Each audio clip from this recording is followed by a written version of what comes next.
नमस्कार दोस्तों, स्वागत है आपका लर्निफाई के यूट्यूब चैनल में। यह है अपनी आधुनिक भारतीय इतिहास की सीरीज़, जिसमें आज हम डिस्कस करने वाले हैं आदिवासी जनजातीय विद्रोह के बारे में। दरअसल जो ये अपना टॉपिक चल रहा है, जिसमें हम डिस्कस कर रहे थे कृषक और आदिवासी आंदोलनों के बारे में। पिछले जो 2-3 लेक्चर थे उनमें हमने डिस्कस कर लिया ऑलरेडी जो प्रमुख कृषक आंदोलन है उनके बारे में। तेभागा आंदोलन हो गया, तेलंगाना आंदोलन हो गया, पावना विद्रोह हो गया, तमाम आंदोलन हमने डिस्कस कर लिए। सन्यासी फकीर आंदोलन, पागलपंथी, ये सब हमने डिस्कस ऑलरेडी कर लिया है। अगर आपने वो लेक्चर्स नहीं देखे हैं तो आप जाइए और प्ले लिस्ट में वो लेक्चर्स आप देखिए, तो कंटिन्यूटी आपको समझ में आएगी। आज का जो लेक्चर होने वाला है इसमें हम जो आदिवासी जनजातीय विद्रोह हैं, जैसे कि भील, कोली, कोल, संथाल विद्रोह, इन विद्रोहों के बारे में जानने वाले हैं विस्तार से। क्वेश्चंस यहाँ से पूछे जाते हैं और किस प्रकार के पूछे जाते हैं वो सब चीज़ें हम इसमें डिस्कस करेंगे। तो चलिए शुरू कर लेते हैं आज का लेक्चर। तो हमने अब तक कृषक आंदोलनों के बारे में जानकारी हासिल कर ली है कि किस प्रकार से 1857 की क्रांति से पहले और 1857 की क्रांति के बाद में भी कृषक विद्रोह होते रहते हैं। अगर आदिवासी जनता की बात करें हम, तो 1857 के विद्रोह से पहले भी आदिवासी जनता भाग लेती है विद्रोह में। अलग अलग विद्रोह जो है आदिवासी जनता भी करती है। ये लेक्चर्स खत्म होने के बाद लास्ट में हम डिस्कस करेंगे, मतलब आज का लेक्चर नहीं, जब हम ये पूरा आदिवासी विद्रोह समाप्त कर लेंगे जितने भी हैं, उसके बाद हम देखेंगे कि आदिवासियों ने विद्रोह किया क्यों, कारण क्या थे इनके पीछे। तो वैसे तो कारण आपको इसी में पता लग जाएंगे धीरे धीरे जैसे जैसे पढ़ते जाएंगे, मगर समराइज जो है एक लेक्चर में हम और कर लेंगे इसको। तो आदिवासी जनता भी अपने विद्रोह करना शुरू कर देती है अंग्रेजों के विरुद्ध में। ठीक है, अंग्रेजों के विरुद्ध में वो आंदोलन क्यों करती है, क्यों विद्रोह करती है? ऐसा तो है नहीं कि वो निठल्ले बैठे हैं और उनको कोई काम नहीं है, कुछ ना कुछ तो अंग्रेजों ने किया ही होगा। तो देखिए यहाँ पर हम कह सकते हैं कि जल, जंगल और ज़मीन, इनके ऊपर कब्जा कर लिया जाता है किनके द्वारा? अंग्रेजों के द्वारा। मोटा मोटी अगर हम समझे तो होता क्या था, अंग्रेजों के आने से पहले जो स्थानीय राजा थे और जो आदिवासी हुआ करते थे उनके बीच में एक बिना लिखा हुआ एक समझौता ऐसा था, अलिखित समझौते ऐसे थे कि भाई आप अपने जंगलों में अपना काम करो जो भी है ना, और हम इधर से हम अपना इधर काम कर रहे हैं। तो ना उनको आदिवासियों को परेशान किया जाता था, ना आदिवासी राजा वगैरह को परेशान करते थे।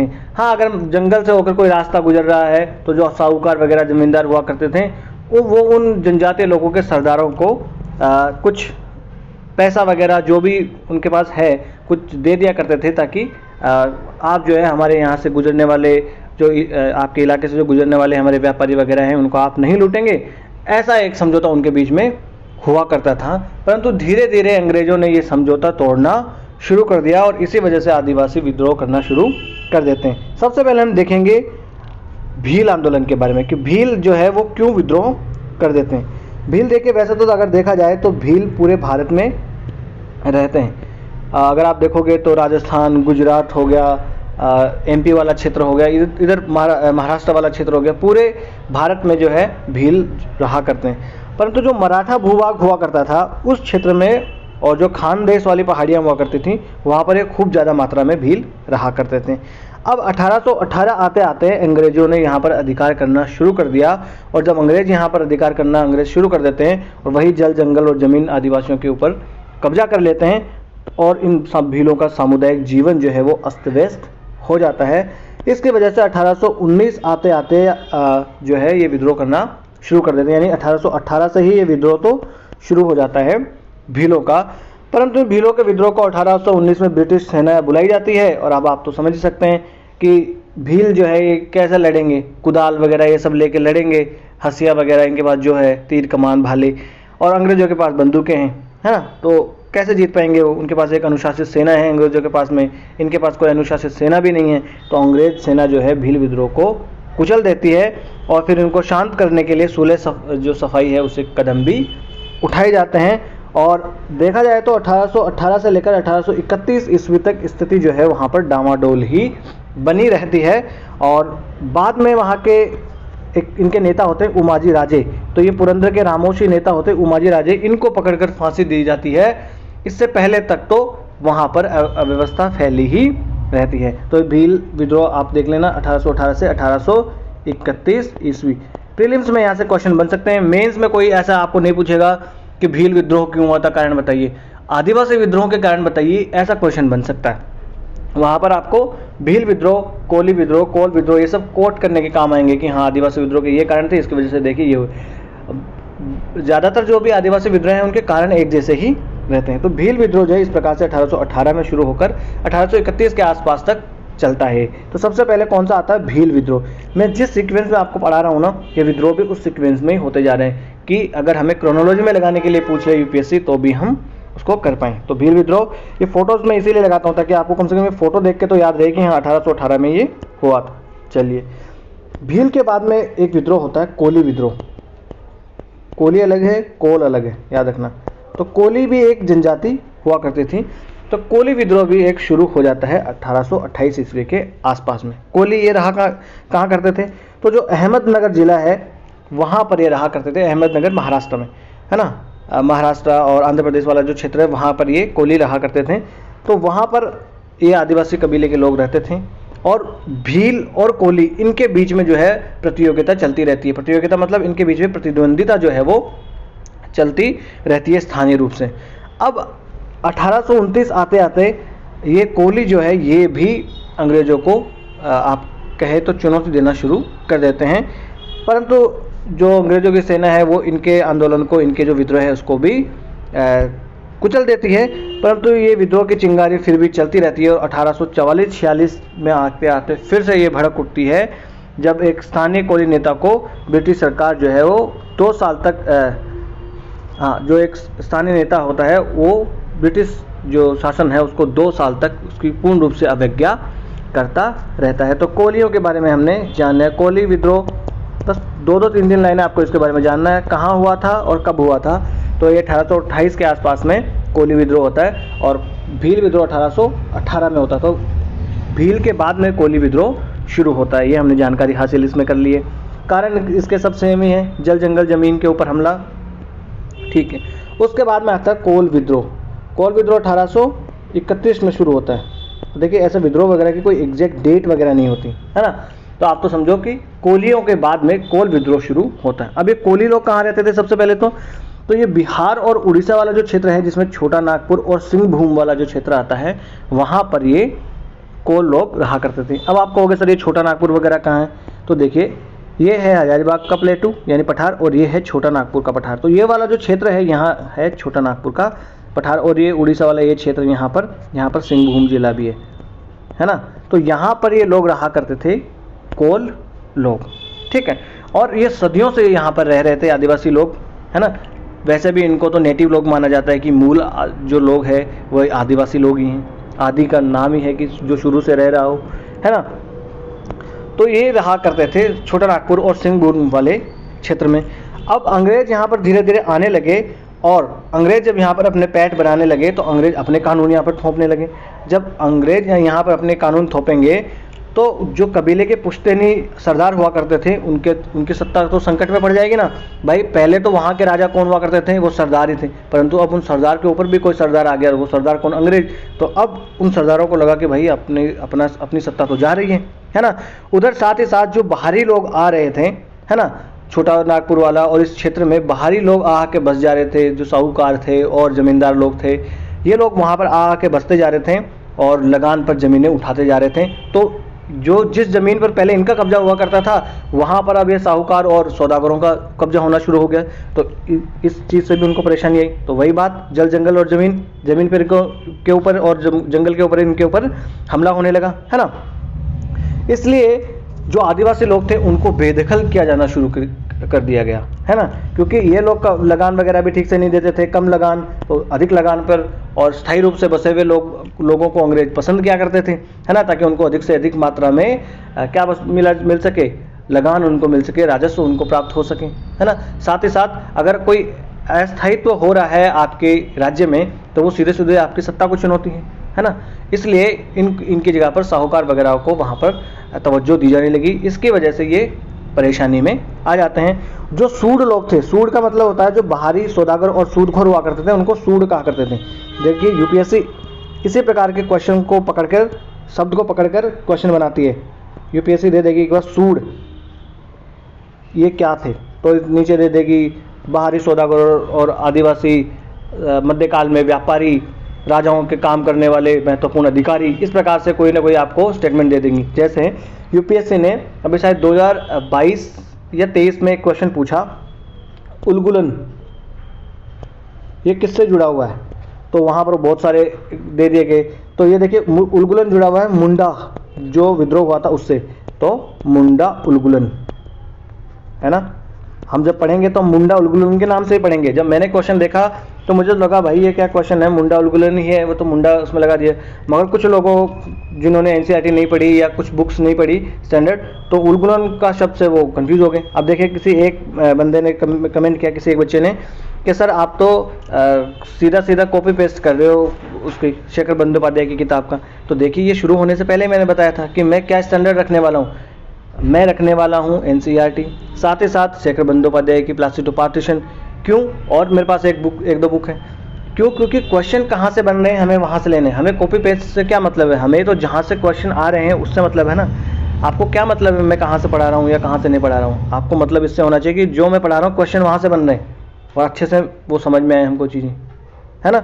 तो ये जो इस प्रकार के ये शब्द होते हैं ना, इनको आपको याद रखना। जैसे सूद, तो सूद कौन थे? जो बाहरी सौदागर और आदिवासी सौदागर और सूदखोर हुआ करते थे, उनको आदिवासी लोग क्या कहते थे? सूद कहा करते थे, है ना। या इन्हें जो बाहरी लोग हुआ करते इनको डीकू या दीकू भी कहा जाता था।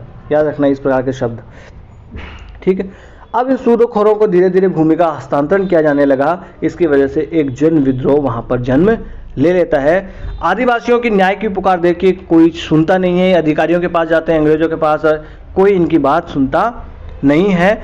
और फिर ये क्या करते हैं? लोगों को मारना शुरू नहीं करते हैं, उन लोगों की संपत्तियों के ऊपर ये हमला करते हैं, ठीक है। यानी लोगों को मारना उद्देश्य नहीं हुआ करता था इनका उद्देश्य क्या हुआ करता था?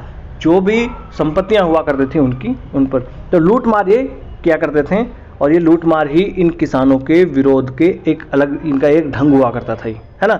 हत्या ये बहुत कम किया करते थे। कभी कभी हाँ कोई आ गया मस्ती में या मजबूरी होगी तो कर देते थे हत्या वगैरह भी, परंतु इसका मूल इनका उद्देश्य लूट मार और तबाही करना इनका उद्देश्य हुआ करता था।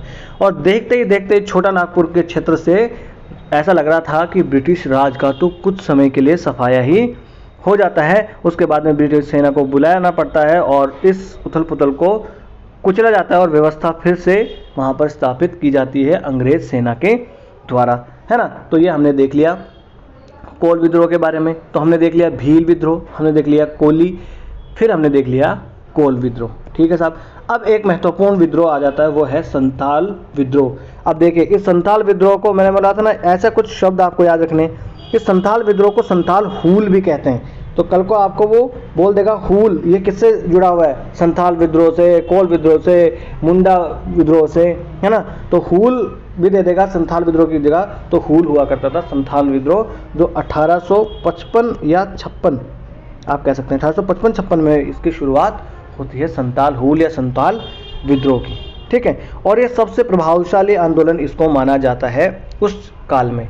ये देखिए 1857 की क्रांति से पहले वाला काल है ये, है ना।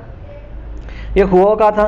तो जो संथाल क्षेत्र है, जैसे कि आप उड़ीसा का कटक वाला हो गया, ढाल भूम, मान भूम, बड़ा भूम, छोटा नागपुर वाला क्षेत्र है, पलामू वाला क्षेत्र है, हजारीबाग, मेदिनीपुर, बांकुड़ा वाला और बीरभूम वाला जो क्षेत्र है, वहाँ पर ये हुआ था संथाल हूल या संथाल विद्रोह। ये हूल ऐसा शब्द बोल रहा हूँ ना, इस पर आपको फोकस करना है। एग्जाम में आएगा तो मैं बोलूँगा देखो मैंने यहाँ से बोला था और क्वेश्चन आया, क्योंकि मैं इस पर बार बार आपको बल दे के कह रहा हूँ कि हाँ ये ऐसा याद आपको रखना है, ठीक है। अब देखिए इन संथालों के बारे में कुछ कहानी है, वो हम डिस्कस कर लेते हैं, आपको बढ़िया से समझ में भी आ जाएगा। हुआ क्या करता था कि जहाँ ये छोटा नागपुर का पठार है और ये राजमहल के पहाड़ियाँ हैं, है ना। तो राजमहल की पहाड़ियों में इनसे पहले वहाँ पर रहा करते थे पहाड़िया लोग। कौन रहा करते थे? पहाड़िया लोग। चलिए एक बार खाली पेज हैं आगे, यहाँ पर डिस्कस करते हैं। तो ये जो राजमहल की पहाड़ियाँ हैं, राजमहल की पहाड़ियों में इनसे पहले रहा करते थे पहाड़िया लोग। और ये पहाड़िया लोग किस प्रकार के हुआ करते थे?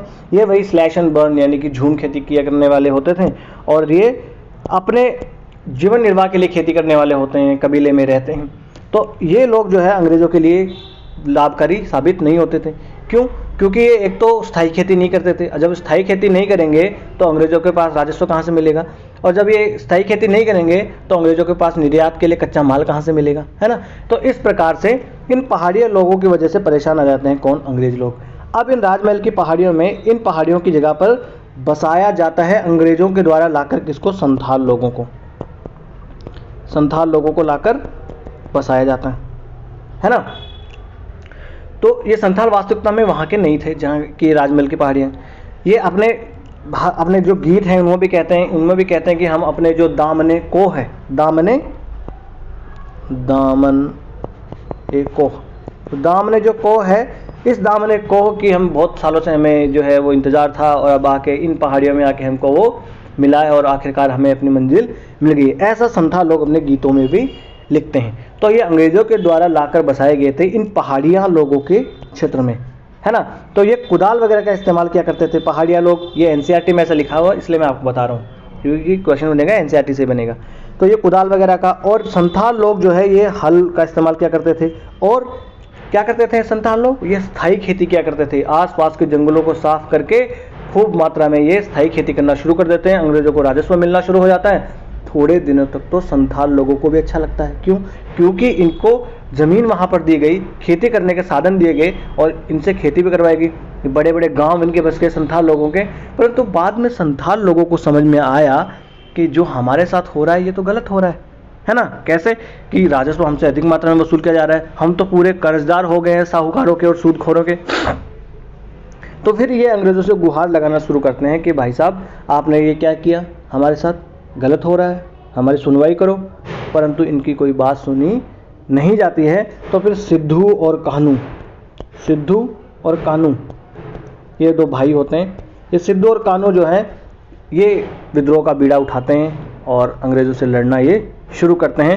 1855-56 में अंग्रेज़ जो है अंग्रेज़ों के विरुद्ध ये 1855-56 में अंग्रेज़ों के विरुद्ध संथाल लोग खड़े हो जाते हैं और ये लड़ते हैं। लड़ने के बाद में अंग्रेज़ों के द्वारा इनका जो आंदोलन होता है उस आंदोलन को हालांकि दबा दिया जाता है, परंतु बाद में एक अलग से संथाल परगना ही वहाँ पर बना दिया जाता है और इनके साथ जो अत्याचार हो रहा था उसको जो है सरकार फिर मान्यता भी प्रदान करती है कि भाई इनके साथ गलत हो रहा है, इनका एक अलग से परगना बनाया जाए। तो यहाँ पर आपको क्या रखना है याद, संथाल हूल, दामने को, ये किससे जुड़े हुए हैं, ये संथाल। सिद्धू और कानू किसके नेता थे, संथाल विद्रोह के। चलिए जी आगे आ जाते हैं। संथाल ये हूल दिवस 30 जून को मनाया जाता है, ये याद रख पाए तो ये भी रख लेना, हूल दिवस, है ना। ये जमींदारों और सूदखोरों से ये परेशान आ जाते हैं और बाहरी लोगों को ये क्या कहते हैं, डीकू। और वो लोग क्या कह रहे थे, अभी हमने पीछे भी ये सब चीज शब्द पढ़े, तो ये सारे शब्द आपको याद रखने हैं। डीकू लोग कौन थे, सूड लोग कौन थे, है ना, ये सब बाहरी लोग थे। ये सूड लोग थे, बाहरी जो सौदागर वगैरह थे उनको सूड लोग कहा करते थे, जो कोल विद्रोह, जो कोल जनजाति लोग थे वो, है ना। उसके बाद में देखिए इनके ऊपर वहाँ पर जो जमींदार महाजन और सरकार है वो इनका उत्पीड़न करने लगते हैं और इसकी वजह से 1855-56 में आकर विद्रोह करना ये शुरू कर देते हैं। तीर कमानों और भालों के साथ अंग्रेज़ों से ये विद्रोह करना शुरू कर देते हैं। ऐसा कहा जाता है कि लगभग 30 से 50 हज़ार विद्रोही जो है ये विद्रोह करते हैं, परंतु बाद में 15 से 20 हज़ार तो अंग्रेज जो है इनको मार देते हैं। यानी 30 से 50 हज़ार संथालों को में से 15 से 20 हज़ार को तो अंग्रेज मार देते हैं। और इसमें एक और चीज़ याद रखने वाली है कि जो स्थानीय आदिवासी जो लोग थे वो तो इनके साथ दे ही रहे थे, साथ ही साथ जो गैर आदिवासी लोग थे वो भी इन संथाल विद्रोहियों की सक्रिय सहायता कर रहे थे। याद रखने वाली एक और बात यहाँ पर आपको ये है कि इस आंदोलन के बाद में एक संथाल परगना के नाम से अलग प्रशासनिक इकाई वहाँ पर बना दी जाती है और उनकी आदिवासी और सांस्कृतिक पहचान को भी मान्यता दी जाती है अलग से कि हाँ ये अलग आदिवासी ये लोग हैं, इनकी अलग संस्कृति है, ये सब चीज़ों को मान्यता दी जाती है। तो ये सब चीज़ें आपको याद रख लेनी है ना। अब यहाँ पर एनसीईआरटी से जब मैंने पढ़ा तो इसके बारे में कुछ चीज़ें मुझे जानने को मिली, जैसे फ्रांसिस बुकानन ये कौन था। तो इस प्रकार के क्वेश्चन भी बन जाते हैं कि भैया आपको 2-4 नाम दे देंगे, फ्रांसिस बुकानन दे देगा, कुछ 1-2 और नाम दे देगा, है ना, फिर उनको क्रोनोलॉजी में लगाने के लिए बोल देगा, है। तो ये फ्रांसिस बुकानन कौन हुआ करता था, ये एक चिकित्सक हुआ करता था पहले और ये बंगाल चिकित्सा सेवा में 1794 से लेकर 1815 ईस्वी तक की कार्य करता है। उसके बाद में लॉर्ड वेलेस्ली गवर्नर जनरल होते हैं भारत के, उनका ये शल्य चिकित्सक बन जाता है और बाद में इनकी वजह से, इनकी प्रयासों से ही कलकत्ता में एक चिड़ियाघर की भी स्थापना की जाती है, जो कि कलकत्ता अलीपुर चिड़ियाघर बाद में कहलाता है। इन्होंने वहाँ पर एक वानस्पतिक उद्यान भी जो है उसके भी ये प्रभारी वहाँ पर रहते हैं। बंगाल सरकार इनसे अनुरोध करती है कि आप जो है हमारे क्षेत्र में जो भूमि आ रही है ईस्ट इंडिया कंपनी के, उसका आप सर्वेक्षण कीजिए। तो फ्रांसिस बुकानन बाद में उसका सर्वेक्षण भी करते हैं। 1815 में बाद में ये इंग्लैंड चले जाते हैं, क्योंकि ये यहाँ पर बीमार हो जाते हैं। इंग्लैंड में जाने के बाद इनकी माता की वहाँ पर मृत्यु हो जाती है, तो ये उनकी जायदाद के वारिस बन जाते हैं और अपना नाम जो था वो हैमिल्टन जो है वो अपना सरनेम में रख लेते हैं। बाद में इनका कहा जाता है बुकानन हैमिल्टन। तो ये हमने देख लिया। उसके बारे में अगर आप एक बार पढ़ पाओ, ये 12th क्लास की NCERT है, अगर आप पढ़ पाओ तो ये देख लेना किस प्रकार से अंग्रेज़ों से ये लड़ रहे हैं तीर कमान भालों के साथ। यहाँ पर देखिए ये हुक्का गुड़गुड़ाते हुए अंग्रेज जो है यहाँ पर इनको पकड़ के आदिवासियों को बांध कर लेके जा रहे हैं। ऐसे चित्र इसलिए बनाए जाते थे ताकि जो है ये अंग्रेज़ों की जो शक्ति दिखाई जा सके वहाँ पर जो स्थानीय लोगों के ऊपर, क्योंकि ऐसे चित्र फिर ये छपते थे और ब्रिटेन में जाके छपते थे, तो वहाँ की जनता को तो मज़ा आ जाता था कि देखिए किस प्रकार से हम वहाँ के लोगों के गांव जला दे रहे हैं, किस प्रकार से हमारी शक्ति देखिए, हम शांत धीर गंभीर भाव से जा रहे हैं और इनको पकड़ के हम लेके जा रहे हैं आदिवासियों को। अब देखिए यही कुदाल और हल देखिए NCERT में दिया है, तो हमें याद रखना चाहिए, है ना। ये राजमहल की पहाड़ियाँ, इन पहाड़ियों में हुआ करते थे पहले कौन, पहाड़िया लोग, और इन्हीं पहाड़िया लोगों की जगह पर आ जाते हैं कौन, संथाल लोगों को बसाया जाता है अंग्रेजों के द्वारा। कुदाल जो है ये है पहाड़ियों लोगों की पहचान और हल जो है ये है संथाल लोगों की पहचान, क्योंकि कुदाल की सहायता से ही पहाड़िया लोग जो है छोटी मोटी खेती किया करते थे, परंतु स्थायी खेती हल की सहायता से कौन करता है वहाँ पर, संथाल लोग। कहाँ पर, राजमहल की पहाड़ियों में। ये सब चीज़ें हमने डिस्कस यहाँ पर कर ली हैं। तो आज के लेक्चर में हम इतना ही देख लेते हैं, आज का लेक्चर हम यहीं समाप्त कर लेंगे। तो आज हमने क्या क्या देख लिया अगर हम करें तो 1818 ईस्वी के आसपास हमारा शुरू होता है भील आंदोलन। उसके बाद 1828 ईस्वी के आसपास अपना शुरू हो जाता है कोली विद्रोह। उसके बाद 1831 आते आते हमारा कोल विद्रोह शुरू हो जाता है, ठीक है। और उसके बाद में 1855-56 में हमारा क्या शुरू हो जाता है, संथाल विद्रोह। संथाल विद्रोह, इसमें होते हैं दो भाई, सिद्धू और कानू, इनका नाम याद रख लेना है। क्यों हुआ था, जल जंगल ज़मीन पे इनके हमला कर दिया गया था ब्रिटिश और के द्वारा। चलिए तो आज का लेक्चर हम कर लेते हैं यहीं समाप्त। इस लेक्चर की अगर आपको PDF चाहिए तो आप जाइए लर्निफाई अनलॉकिंग नॉलेज के नाम से, टेलीग्राम पे अपना चैनल है, और अगर आप यहाँ से स्कैन भी कर सकते हैं। डिस्क्रिप्शन बॉक्स में लिंक भी दिया हुआ है। वीडियो अगर आपको अच्छा लगा हो तो लाइक कर दीजिए और चैनल को सब्सक्राइब कर लीजिए। और भी अगर आपका कोई भाई बंधु दोस्त मित्र सका UPPCS की, UPSC की और किसी PCS की तैयारी कर रहा हो, या निठल्ला बैठा हो, या मान लीजिए कि ग्रेजुएशन में है, क्या 12th कर रहा है, या और भी छोटी क्लासेस में है, उसको हिस्ट्री ज्योग्राफी समझ में नहीं आ रही है, तो आप चैनल जो है वो आप रिकमेंड कर सकते हैं, है ना। क्योंकि कहानी के तौर पर मैं समझा रहा हूँ, ज़्यादा फैक्ट्स भी मैं नहीं, एग्जाम की दृष्टि से जितने उपयोगी है उतना ही मैं पढ़ा रहा हूँ, क्योंकि फैक्ट्स भी तभी याद होंगे जब आपको कुछ कंसेप्ट सा कुछ कहानी के तौर पर याद रहेगा। ये चीज़ का हमेशा आप याद रखना, है ना। तो चलिए आज का लेक्चर हम यहीं समाप्त कर लेते हैं। और भी अगर आपको कोई सलाह लेनी हो या कोई सलाह देनी हो तो आप हमें कमेंट्स बॉक्स में लिख सकते हैं। बड़े ही लोकतांत्रिक ढंग से हम अपने इस छोटे से परिवार को आगे बढ़ाएंगे। नमस्ते, धन्यवाद।